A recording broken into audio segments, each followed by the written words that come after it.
नमस्कार, आपण पाहताय कोकणशाही चॅनल कोकणच्या समृद्धीचं. मी चिन्मय घुगळे. कोकणशाहीच्या सकाळच्या बातम्यांमध्ये आपणा सर्वांचं स्वागत.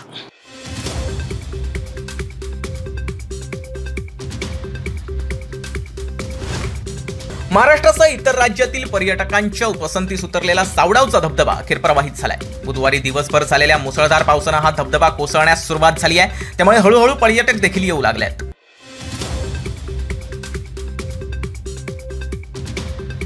बुधवारपासून सुरू झालेल्या पावसाचा फटका न्हावेली पाळलोस रस्त्यावरील मोरीला बसलाय. या मोरीच्या एका बाजूला मोठं भगदाड तर दुसऱ्या बाजूला भराव कोसळतोय. त्यामुळे ही मोरी वाहतुकीस धोकादायक बनली आहे. सार्वजनिक बांधकाम विभागाने याची तात्काळ दखल घेऊन उपाययोजना करण्याची मागणी ग्रामस्थांनी केली आहे.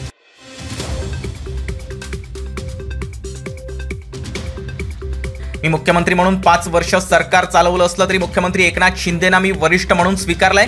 मात्र ते वरिष्ठ असल्याचं कधीही वागण्यातून जाणवू देत नाहीत. आमच्यात योग्य समन्वय आहे असं देवेंद्र फडणवीस यांनी म्हटलंय. प्रसारमाध्यमांच्या एका कार्यक्रमात बोलताना फडणवीस बोलत होते. तसंच कल्याण डोंबिवली लोकसभा मतदारसंघ देखील शिवसेनेचाच असल्याचं सांगून त्यांनी वादावर पडदा टाकला.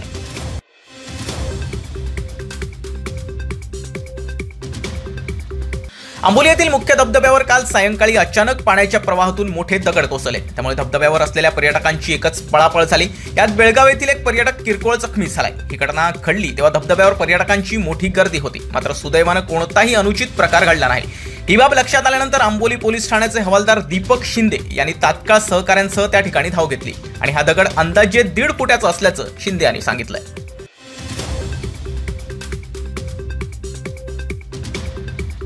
रत्नागिरी जिल्ह्यात आज दुसऱ्या दिवशीही मुसळधार पावसानं दाणात दाण उडवली आहे. घर आणि गोट्यांची पडझड झाल्यानं नुकसान झालंय. मुंबई गोवा महामार्गावर पावसामुळे कटिंगची माती आल्यानं महामार्गावर अनेक ठिकाणी चिखलाचं साम्राज्य पसरलंय.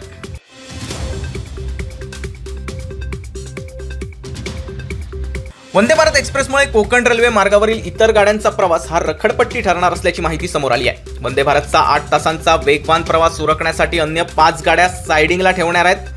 त्यामुळे या 5 गाड्यांचं वेळापत्रक बिघडणार असल्याचं स्पष्ट झालंय.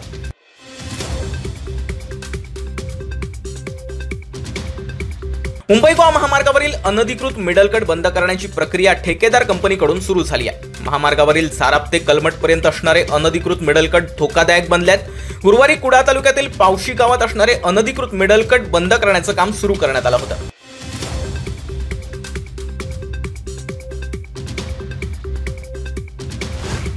आणि याबरोबरच कोकणशाहीच्या सकाळच्या बातम्यांमध्ये इथेच थांबतोय. पण तुम्ही मात्र दिवसभरातील अपडेट्स आणि ताज्या घडामोडी जाणून घेण्यासाठी कोकणशाहीचं YouTube चॅनल आताच सबस्क्राईब करा. फेसबुक पेज लाईक करा आणि Instagram पेजला फॉलो करायला विसरू नका. धन्यवाद.